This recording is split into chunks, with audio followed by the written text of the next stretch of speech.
Bueno, este domingo va a ser la primera sesión de la Convención Constitucional. Hay toda una discusión todavía sobre quién va a ser presidente o presidenta. Hay una discusión sobre los recursos que pueden tener para contratar de determinadas asesorías, pero el hecho es que comienza el proceso formal de la Convención Constitucional. Y esto es paralelo a el inicio de las campañas electorales. Ya partió en el día de hoy la franja televisiva y por lo tanto van a estar cohabitando un proceso que apunta a un documento de larga data como es una constitución, con otro proceso que es muy inmediatista, muy de plazo corto y que solamente dura 4 años, pero que básicamente se juega todo en los próximos 2 o 3 meses. Vamos a conversar ahora con Hugo Herrera, con quien de tiempo en tiempo conversamos y analizamos un poco la contingencia. Bueno, Hugo, tú estás apoyando la candidatura de Mario Desbordes. No los ha escondido nunca, por lo tanto, para hacer el disclosure abiertamente, pero como tú eres uno de los analistas que consultamos cotidianamente, queríamos decirlo igual. Y te quería preguntar un poco cómo ves este comienzo de las competencias entre candidaturas y al mismo tiempo el comienzo de la franja. Hoy entiendo que van a haber, por ahí se anuncian que van a haber sorpresas bien impactantes en la franja por parte de algunos partidos. Pero ¿cómo estás viendo tú todo esto en el marco de probablemente el hito histórico más importante que Chile ha tenido, como es la creación de una constitución con una convención escogida por los ciudadanos? Buenas noches, Fernando. Como siempre es un agrado estar conversando contigo. Yo coincido en lo que tú planteas respecto a que estamos aquí ante un escenario en 2 frecuencias, digamos, una de onda corta y otra de onda larga.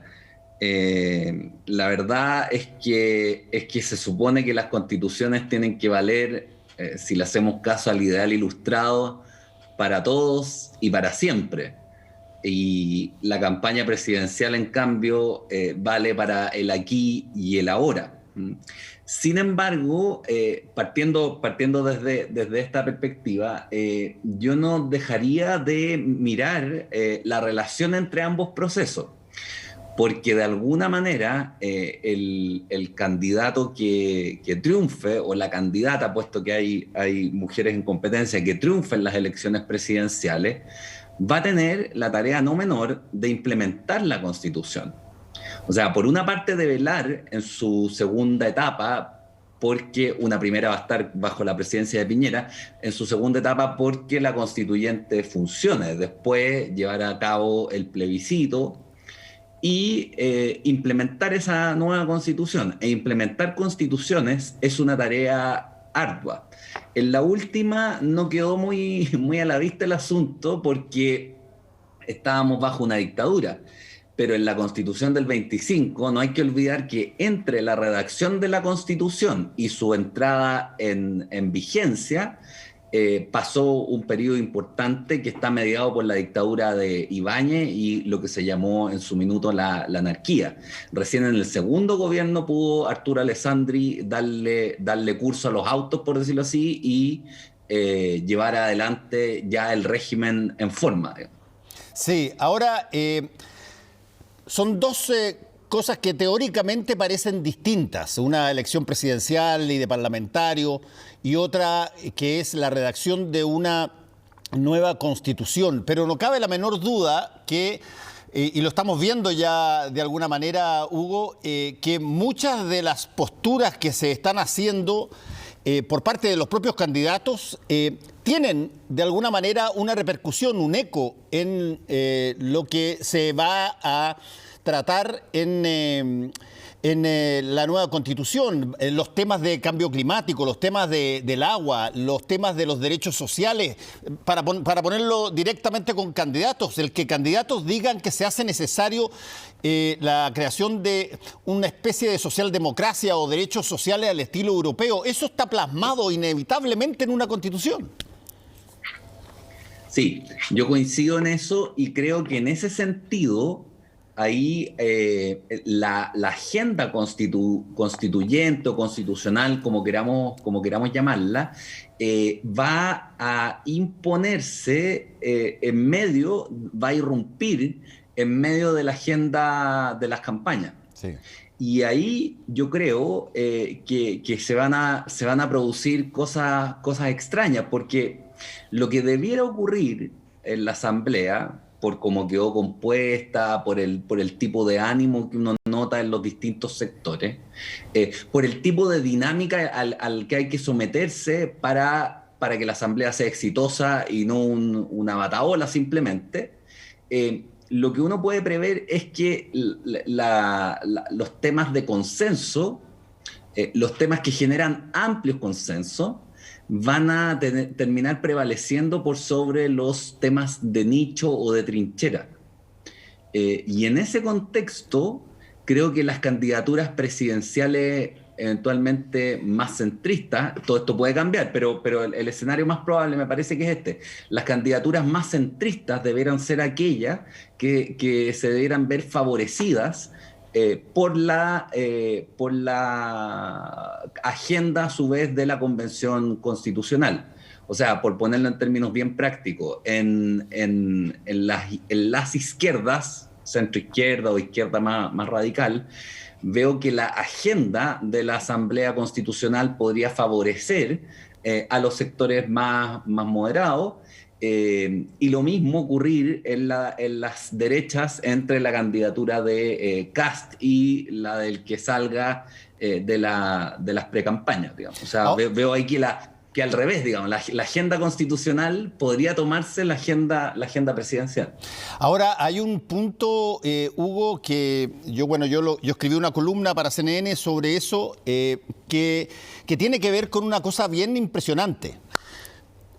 Hicimos aquí en CNN y Chilevisión 2 debates de 4 personas de Chile Vamos y de 2 personas de la coalición entre el Partido Comunista y el Frente Amplio.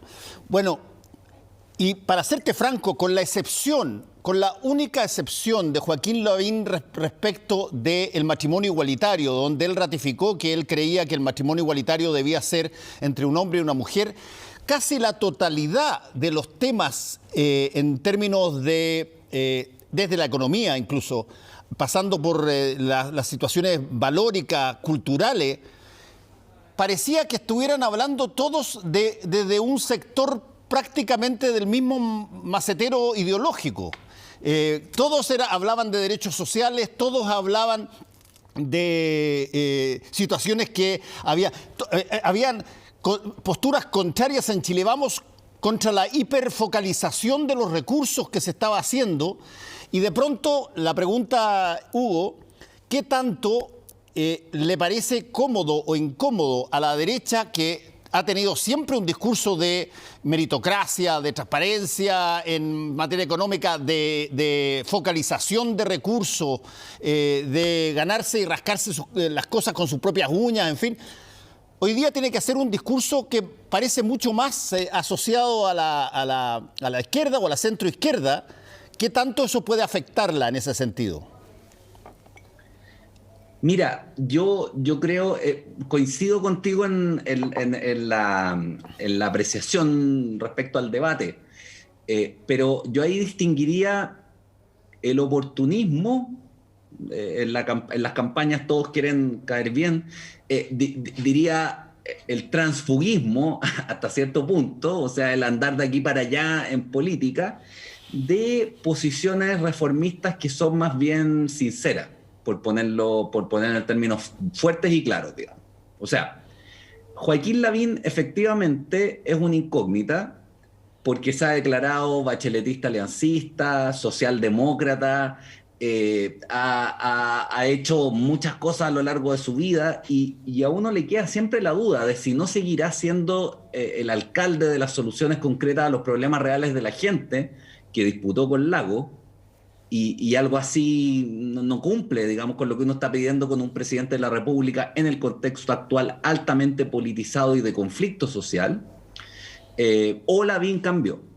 Él dice que cambió, yo tiendo a dudar cuando veo que su programa económico lo hace un duro entre los duros, que es con todos los méritos que uno pueda reconocerle, alguien de Libertad y Desarrollo, que es Tomás Flores. En el caso de Sichel, Sichel fue un demócrata cristiano que la verdad no dejó muchos buenos recuerdos en ninguna de las agrupaciones en las que ha estado. Después estuvo en otra más, entre medios Ciudadanos creo que fue. Pero el punto es que en la práctica las bases de Sichel hay que preguntarse cuáles son, porque aparte de los 3 empresarios que lo levantaron, no se ve que tenga bases electorales. Bueno, y de Tomás Fuentes, por supuesto. Que tenga bases electorales. Y su discurso, hasta ahora, claro, él habla de un discurso que es de centro, pero es un discurso de emprendimiento, o sea, es un Piñera 3 y no mucho más que eso. Y yo no sé nuevamente si Chile necesita un Piñera 3. El caso de Briones lo dejo un poco al margen porque él es muy competente, pero tiene el problema de que su partido es muy chiquitito, entonces ahí no tiene base.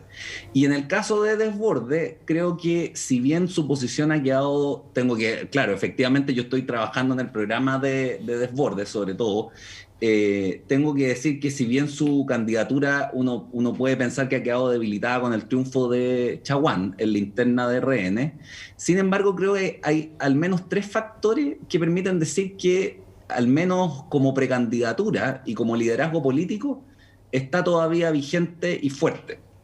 Por una parte, creo que es la candidatura donde realmente uno ve un discurso que giró al centro, pero no ahora, no hace un año, no el 15 de noviembre para el pacto constituyente, sino que el año 2014, cuando Renovación Nacional, yo ahí no conocía ni a Mario ni a Cristian Monker, cuando Renovación Nacional cambió su declaración de principio, al poco tiempo se incorpora a la Internacional Demócrata Cristiana o Internacional Demócrata de Centro, o sea, venía dando un giro ideológico desde hace mucho tiempo. En segundo lugar, creo que la derecha no puede pensar ganar una elección presidencial sin el 50%, o sea, sin dar el salto desde el 22% del rechazo a un apoyo mayoritario. Y para eso tiene que ganar el centro, disputar el centro. Y la única candidatura claramente con domicilio en el centro derecha, es la de Desbordes. Y por último, creo que hay un tema que gana o pierda Desbordes la primaria, se va a volver importante, porque es el único en la centro derecha al que le creen más allá de la centro derecha. Él tendió puentes para hacer el acuerdo del 15 de noviembre, que en gran medida es obra suya. Y en ese sentido creo que aún cuando ganara, por ejemplo, Lavín en la primaria, supuesto que no ganara Desbordes, Lavín tendría que incorporarlo en su equipo porque Lavín no goza de la credibilidad de la que goza Desbordes, tampoco de un discurso tan político como el de Desbordes. Entonces, en ese sentido, creo que hay cambio, efectivamente, hay giro al centro, pero uno podría decir, hay un giro más bien oportunista, uno más bien tránsfuga, aunque suene pesado, y otro más auténtico que lleva varios años en esto, digo. Ahora, Hugo, convengamos una cosa, porque siempre uno puede sorprenderse con los hechos políticos, y en realidad uno ha tenido durante todos estos años montones de momentos donde hay sorpresa. Yo por ejemplo, había visto varias veces que los partidos decretaran libertad de acción para votar en una elección, pero no en una elección donde había candidato propio. Por ejemplo, te voy a poner un ejemplo.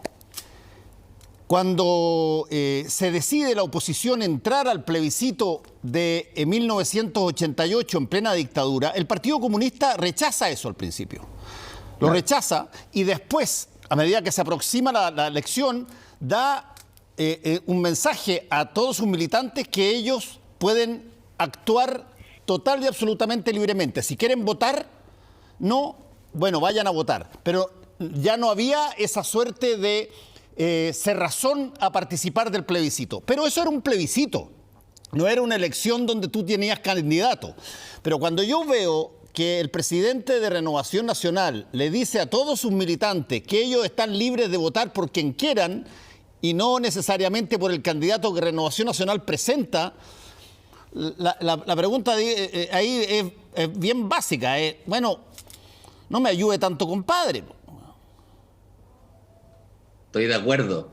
Estoy de acuerdo, pero creo que esto hay que ponerlo también en perspectiva, porque uno podría pensar muy mal de Chaguán y decir, este hombre se está vengando, digamos, está respirando por la herida y está demostrando de pasada su debilidad, digamos, porque o no puede controlar a su propia parte del partido, que es una aglomeración de lotes que se unieron simplemente para derrotar a Desbordes, se está vengando, digamos. Y ninguna de las dos alternativas lo favorece. Ahora, para ser sincero, entiendo que Francisco lo que hizo fue no decretar libertad de acción, pero decir que no iban a perseguir a los que fueran por fuera, digamos. Lo que también igual es raro. ¿Qué razón tiene decir que no vas a perseguir algo si es que no lo vas a perseguir? Bueno, la acción es mucho más elocuente. No persigas a nadie si es que decían votar de una manera. Pero claro, a lo que voy es que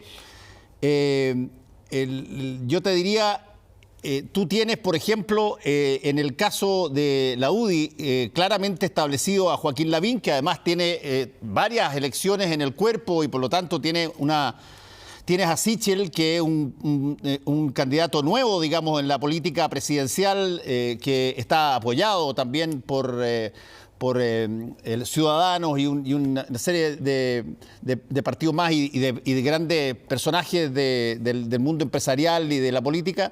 Y también, bueno, tienes de alguna manera a Ignacio Briones con un partido detrás, que es Opoli, pero a mí, para serte franco, si es que yo escuchara del presidente de la UDI o del presidente de Opoli decir que, oye, no hay ningún problema en que los militantes voten por el candidato que ellos quieran, independientemente del propio o no, yo diría, pero qué cosa más rara, ¿por qué hay que decir una cosa como esa?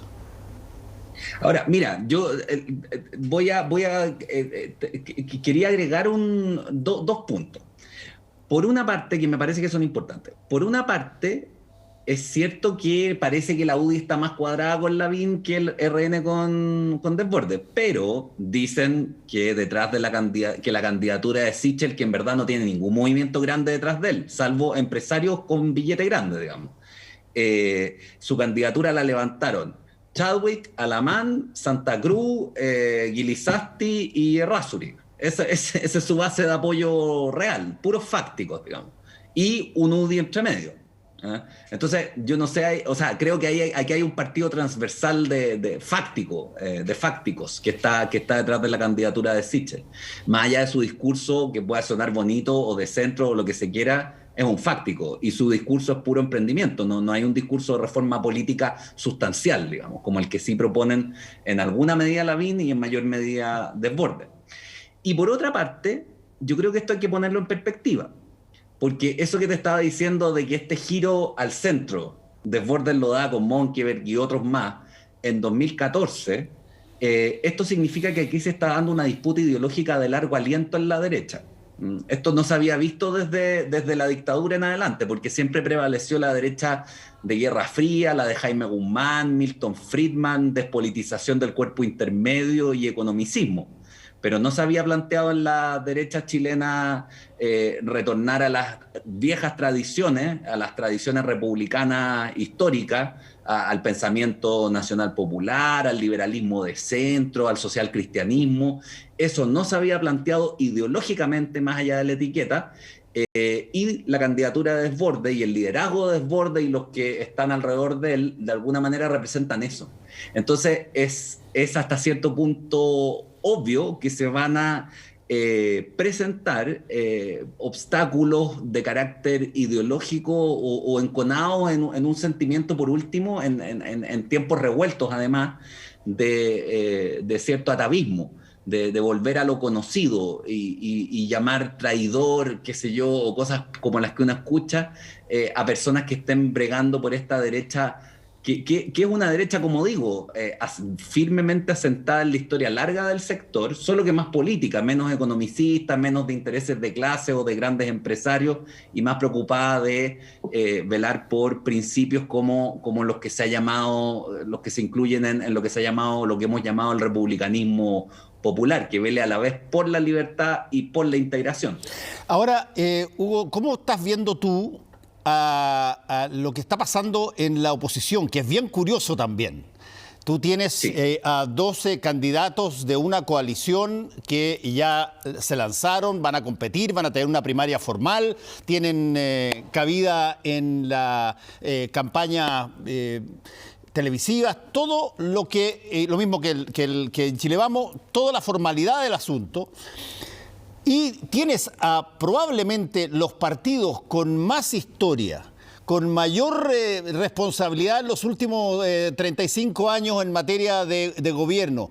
Personas que tú y partidos que uno podría decir son por antonomasia la cara del profesionalismo político, actuando como lo más amateur que debe haber, donde no se pueden poner de acuerdo, no saben si que van a tener 1, 3, 4 candidatos, ya perdieron la primaria legal, ahora tendrían que hacer una claro, convencional, pero parece muy curioso, muy raro que tú tengas un despelote donde se supone que están aquellos que más tiempo han pasado ordenados dentro de una institucionalidad política. ¿Cómo se entiende eso? Yo creo que se incluye dentro de la crisis del ciclo anterior o del ciclo que está terminando. O sea, si algo produjo la crisis, no es solamente una ebullición popular, sino también la crisis de las élites y de sus discursos. Y dentro de las élites y discursos que dominaron la transición, están las élites y discursos de la centroizquierda, la real socialdemocracia y el humanismo cristiano. En este caso, claro, la DC y el PS, que son los partidos, y el PPD, que son los 2 o 3 partidos que tú tienes en mente. Ahora, esto creo que es muy relevante en 2 sentidos. Uno, respecto de las campañas presidenciales, uno podría decir que nunca una elección había estado tan codeterminada, no solo por las cosas buenas que uno hiciera, sino por los errores del adversario. Porque aquí hay claramente un error autoinferido, efectivamente están fuera de juego, y por más que aleteen, no están en las primarias, están fuera de juego, y eso fortalece claramente a Chile Vamos o a la centro-derecha y a la izquierda del Frente Amplio y el Partido Comunista, que tienen sus candidaturas funcionando. Ahora, hay que ver si el Frente Amplio funciona bien con el Partido Comunista o si la centro-derecha no comete más errores, cómo estos 3 grupos van operando. Porque puede que aparezca la Yasna Proboste, por ejemplo, con una candidatura fuerte. Vamos a ver. Eso por una parte.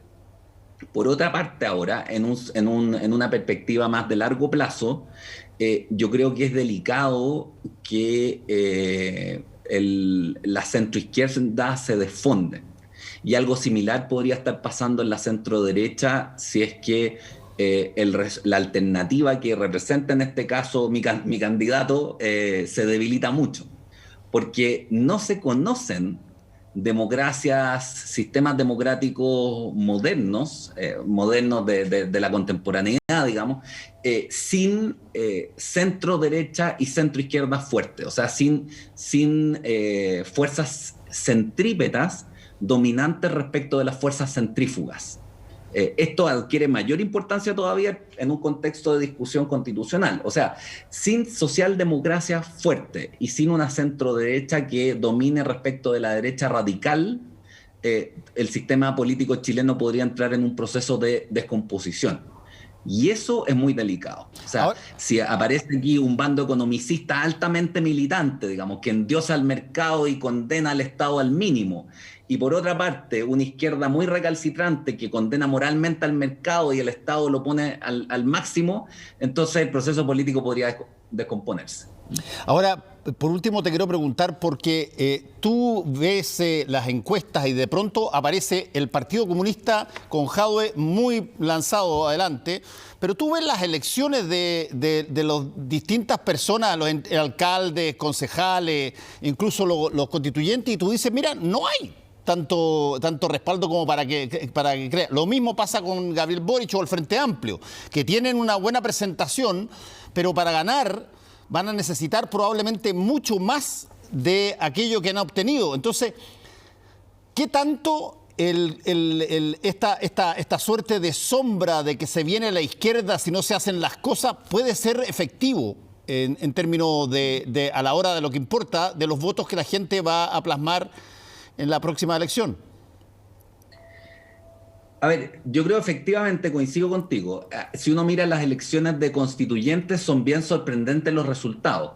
Pero si uno mira las elecciones, por decirlo así, duras, los concejales, que es típico así donde uno puede apreciar la vitalidad de un partido político, entonces los resultados son bastante más parecidos a los de cualquier elección, donde la derecha tiene el tercio un poco más, la centroizquierda es más fuerte, y que la izquierda más radical, y el Partido Comunista queda en números, si bien mejores que los usuales, no tan distintos de los usuales o de sus mejores resultados históricos en la etapa de la transición. Entonces, en ese sentido, no parece haber cambiado tanto el escenario, y por otra parte, creo que hay un tema de fondo. O sea, hay que yo lo del anuario, la revista El Colegio de Jadwe me parece un asunto de segundo orden, pero a lo que sí le doy importancia es al planteamiento de crear una especie de consejo ciudadano que vele, que tutele los medios de comunicación. Después a Jadwe se ha dicho un poco y todo lo demás, pero yo creo que esto, más sus medidas sanitarias o sus medidas económicas, que lo hacen parecer más a ladino, digamos, que a un candidato con economistas serios sustentando su programa. Yo creo que esos son errores no forzados que le van a impedir, me parece, entrar a calar hondo en los sectores de centro izquierda. Yo creo que ahí Boric podría tener más fuerza, o una de las candidatas de la centro izquierda.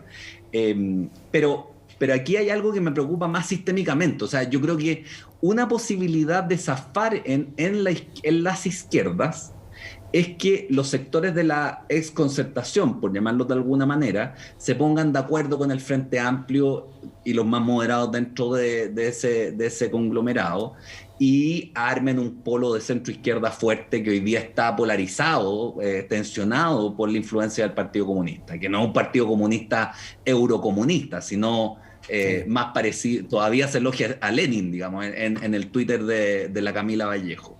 Y en la centro-derecha, yo creo que la disputa que existe hoy día entre los fácticos, entre el discurso más economicista, por una parte, y el discurso más político que encarna Desbordes, Monkeberg y otros, también va a definir qué sector va a dominar ahí. Si uno que puede ponerse de acuerdo con la centroizquierda para darle viabilidad en un sentido patriótico al país, viabilidad y bien común al final, o va a prevalecer la posición de trinchera de los CAS, de los que se sienten cómodos en el 22%, los Gonzalo Rojas, qué sé yo, los de la carrera, y Melnik y esa gente, digamos.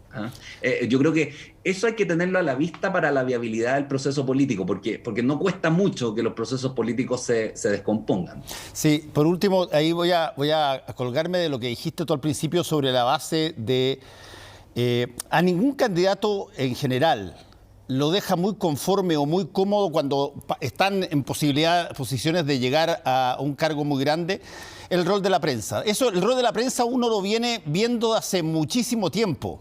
Lo hizo el gobierno de Patricio Aylwin con los que veníamos saliendo del combate a la dictadura en las revistas independiente. A todos en un momento dado, a sus directores los llamaron para que morgiraran determinadas cosas, para que le dieran chance al nuevo proceso.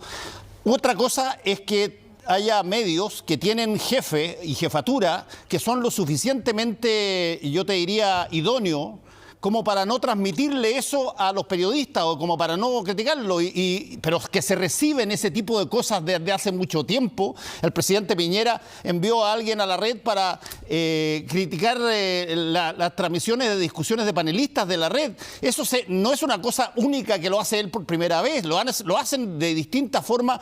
La gente en el poder empresarial, te quitan los avisos, es una cosa extraordinariamente típico. Y por lo tanto, lo que plantea Jadwe, para mí es una forma más de intentar tener de alguna manera, esta piedra en el zapato, que es el periodismo, más bien a tiro, tal cual como pasa en muchísimos países del mundo, donde, bueno, hay diarios únicos, hay un solo diario, hay un solo partido, o hay 2 o 3 que son visados por el gobierno de turno, tanto en regímenes de izquierda como en regímenes de derecha.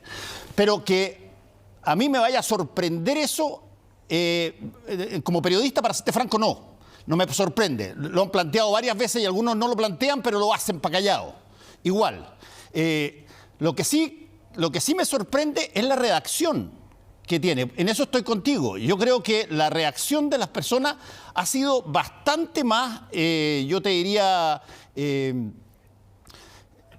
no te digo que indignada, pero por lo menos preocupada de que eventualmente se pueda poner un control estatal o ligado de alguna forma a el gobierno de turno a definir o decidir si es que hay o no hay imparcialidad en A o B artículo de prensa o programa de televisión. Y eso, sin duda, puede terminar siendo un paso en falso para el candidato Jadwe o para cualquier otro que lo trate de hacer o que lo trate, porque muchos están criticando a Jadwe hoy día, pero en el fondo les encantaría que la prensa no fuera tan inquisitiva de repente y que no hiciera las preguntas que hacen y por lo tanto van a pasarle todo el peso del costo a Jadwe, pero les encantaría que ojalá tuviera algo de razón la prensa para no estar todo el rato jodiendo.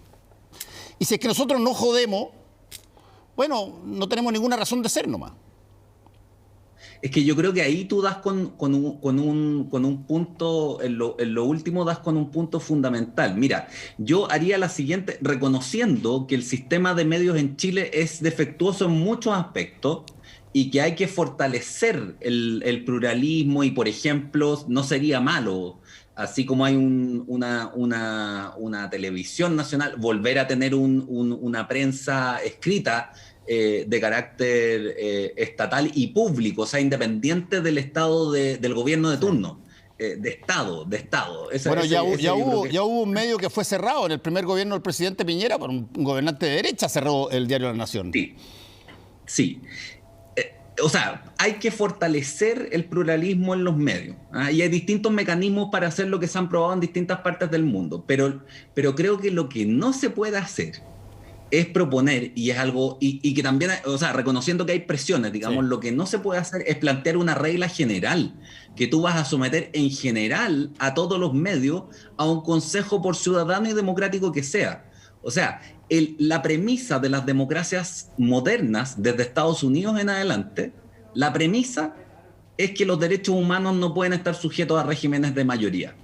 O sea, si la mayoría decide en Chile, por ejemplo, que los negros sean esclavos o que un grupo minoritario sea esclavo, eso no vale. No vale porque vulnera derechos humanos. Del mismo modo, si tú apruebas que por medio de sistemas democráticos tú puedas restringir la libertad de expresión o la libertad de información, entonces tú abandonaste un sistema republicano y democrático. Sí. Así de simple. Presiones puntuales siempre van a existir y apartarse un poco de la regla, los poderosos siempre lo van a buscar, pero ustedes existen para joder a los poderosos, y ahí también depende de eso el coraje de los periodistas. Pero cuando se instaura un sistema que por medio de unos consejos ciudadanos va a estar facultado, legitimado para acallar a los periodistas, entonces la pega de joder a los poderosos se les acabó. Ese es el problema, ese es el problema del planteamiento de Estado. Bueno, Hugo, vamos a conversar como siempre en un tiempo más y ya va a estar bastante más adentro la carrera presidencial. Así es que muchas gracias una vez más por haber estado con nosotros. Que te vaya muy bien. Gracias, un gusto. Chao. Chao. Volvemos en un ratito.